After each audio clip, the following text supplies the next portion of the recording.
হে welcome, কি অবস্থা? তো চলে গেছিলাম ভাগ্নির জন্মদিনে। তোমরা আগের ভিডিও দেখলে জেনে থাকবে যে আমি অনেক ভিডিওতে বলেছি যে সামনেই আমার ভাগ্নির জন্মদিন ছিল।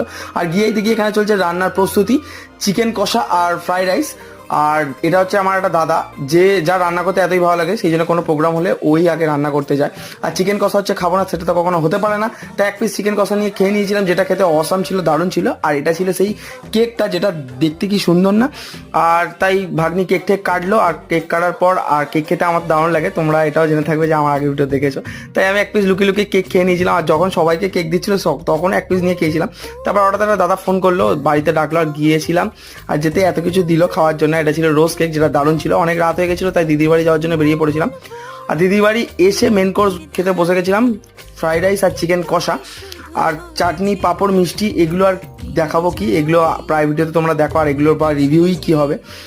আর আমি তো রিভিউ খুব একটা ভালো দিতে পারি না, কারণ ফুড ব্লগার না। তারপর রাত হয়ে গেছিলো, বাড়ি